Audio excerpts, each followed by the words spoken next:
Welcome back to Manasa recipes. Today tasty and healthy recipe వచ్చేసి పచ్చి కొబ్బరి tomato పచ్చడి.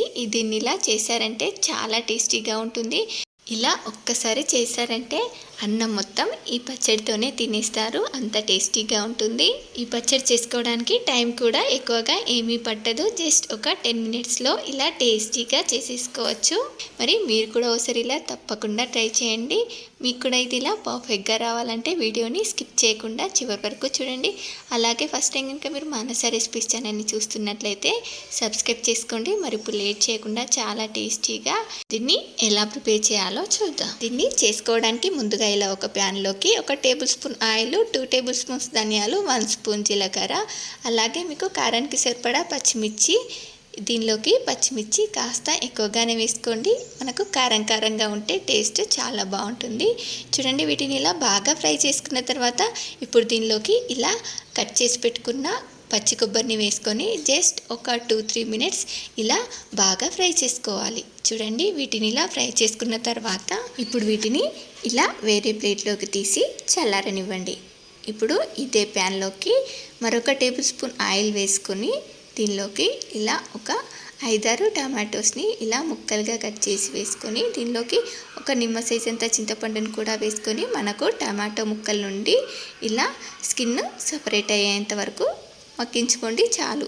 ఇప్పుడు అంతకన్నా ఎక్కువగా అవసరమే లేదు. ఇప్పుడు దీనిలోకి ఇలా ఓ కట్ట కొత్తిమీరని ఇలా కాడలతో సహా మధ్యలోకి తుంచి వేసుకొని దీన్ని జస్ట్ ఒక 1 మినిట్ వరకు ఇలా మగ్గించుకుంటే సరిపోతుంది. ఇప్పుడు దీన్ని ఇలా మగ్గించుకున్న తర్వాత దీనిలోకి ఇలా కొంచెం పసుపును వేసుకొని దీన్ని అంతా కూడా కలిసేలా ఒకసారి ఇలా బాగా మిక్స్ చేసేసి స్టవ్ ఆపేసి చల్లారనివ్వండి. ఇప్పుడు ఇలా మిక్సీ జార్లోకి మనం ముందుగా వేయించి పెట్టుకున్న పచ్చిమిర్చి, కొబ్బరి ముక్కల్ని వేసుకొని వీటిని మెత్తగా గ్రైండ్ చేసుకోండి.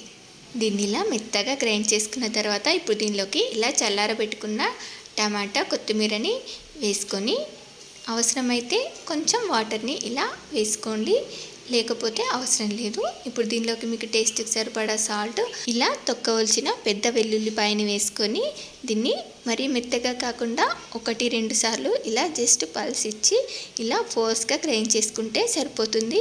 మనకు ఈ పచ్చళ్ళకి ఇలా కొంచెం ఫోర్స్గా గ్రైండ్ చేసుకుంటేనే పచ్చడి టేస్టీగా ఉంటుంది. చూడండి, దీన్ని ఇలా ఒక బౌల్లోకి ట్రాన్స్ఫర్ చేసుకున్న తర్వాత దీనిలోకి తాలింపు కోసం ఆయిల్లో ఆవాలు, జీలకర్ర, పచ్చిశనగపప్పు, ఎండుమిర్చి, కరివేపాకు వేసుకొని ఇలా తాలింపుని ఎర్రగా వేపుకొని తీసేసుకోవడమే. మనకు చాలా టేస్టీగా యమ్మీగా పచ్చి కొబ్బరి టమాటో పచ్చడి రెడీ అయిపోయింది. దీన్ని ఇలా చేసుకొని వేడి వేడి అన్నంలో వేసుకొని తింటే అన్నం మొత్తం ఈ పచ్చడితోనే తినేస్తారు, అంత బాగుంటుంది. మరి మీకు కూడా నచ్చిందా? అయితే మీరు కూడా ట్రై చేస్తారా? ట్రై చేసి ఎలా వచ్చిందో కామెంట్ బాక్స్లో నాతో షేర్ చేసుకోండి. అలాగే మీకు ఈ రెసిపీ కనుక నచ్చినట్లయితే మా ఛానల్ని లైక్ చేయండి, షేర్ చేయండి. మరిన్ని టేస్టీ అండ్ హెల్దీ రెసిపీస్ కోసం మానస రెసిపీస్ ఛానల్ని సబ్స్క్రైబ్ చేసి దాని పక్కనే ఉన్న బెల్ సింబల్ని క్లిక్ చేయండి. Thank you for watching my video.